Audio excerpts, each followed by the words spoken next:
In this video, we're going to take a look at some special search tools available in ATLA's database. Specifically, we're going to look at a few ways we can search the database using scripture ranges or verses. So we'll start here on our library homepage. We'll scroll down to Library Resources and we'll select Databases. An ATLA Religion Database is right here on that first page. So we'll select ATLA Religion Database, and that takes us here to ATLA's basic search page. So we'll start with the scripture citation search. So in this search box, we're going to enter the book, chapter, and verse we're interested in. You also have the option of just entering a book or just a book and chapter. Those kinds of searches will lead to more results because they're a little bit broader.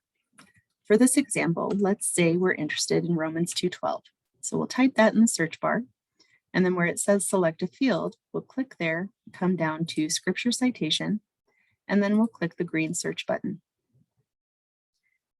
So these results are going to be resources that include our search term in the verses found in the scripture citation field. So let's take a look at what that means. So if we open up this first result and we look down here in the scripture citation field, we see Romans 1-8.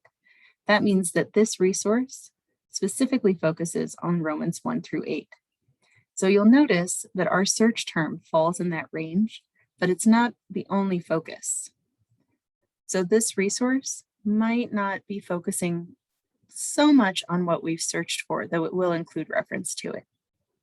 We also have the option for a slightly more direct route if we use the Scriptures tab here along the top of the search page. So if we click there, that's going to open this ATLA Hierarchical Scripture Authority. So what we'll see here are the books of the Bible listed in canonical order, which means they're listed in the order in which they appear in the Bible. So for this example, let's say we're interested in Ruth. We come down here, we find Ruth. We're going to click expand next to Ruth. Unless you're just interested in results that only relate to Ruth, in which case you have the option to just click Ruth, and that will return results that reference any part of Ruth. So once we clicked on expand next to Ruth, that'll bring us here. And so now we'll select the chapter we're interested in. We'll click expand again, and then we'll choose the verse. Just like with the first search method, and the results for this search will include the entries that include your verse, but also may look at other things as well. So remember, we said Ruth 2:7, and this scripture citation is saying Ruth 2, which means that it looks at the entirety of Ruth 2, not just Ruth 2:7. Results for these two searches can be a little bit varied, and because they can be a little bit broader, some may be less relevant to your specific search term. So these are still helpful searches, but sometimes you need more targeted results or more specific results. So when you need to look for a more specific range or verse, then use this method. At the top of the screen, we're going to hover over more, and then we're going to select indexes. And then in this browse and index field, we're going to scroll down to Bible citation. And then in the browse for field, we're going to enter the book and chapter that we're interested in. You can also enter only the book or the full book, chapter, and verse. Actually, for this one, we're going to go back to our earlier example, and we're going to enter Romans 2:12. And then we're going to select browse.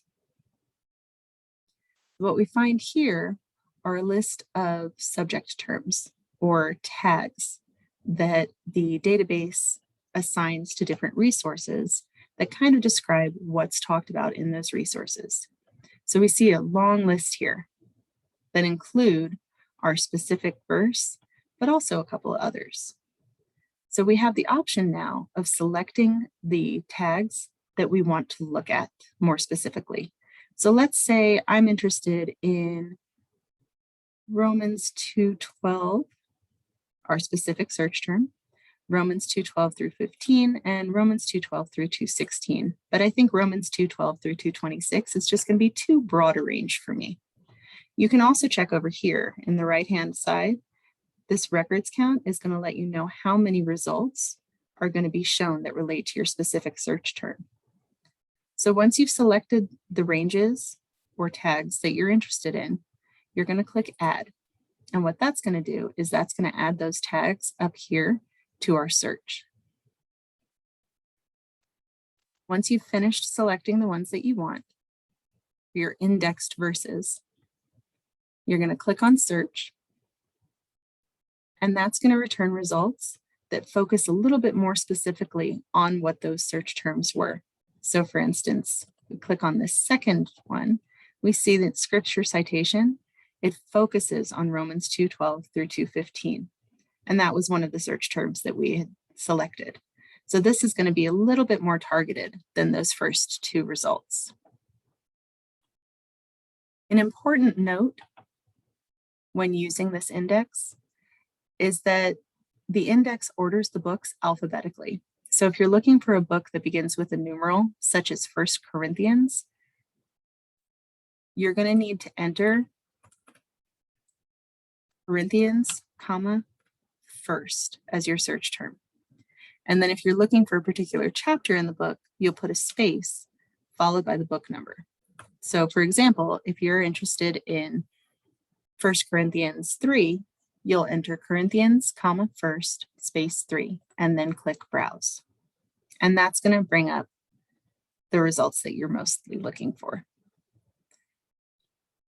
Maybe asking why not just type your search into the search box and see what you get. And you absolutely can do that, and you'll likely get some pretty good results. However, you're more likely to get relevant results if you choose one of the methods we've talked about here. Part of the reason for that is that different systems use different formats for subject terms or cataloging or indexing purposes. For example, would you have known to do Corinthians, first, space 3? The system knows what to search for, but we may not. So in those cases, using the scripture range or the index search is helpful because it steers you towards using the search terms that the program will know and understand. And always, if you have questions, don't hesitate to reach out to one of us here in the library.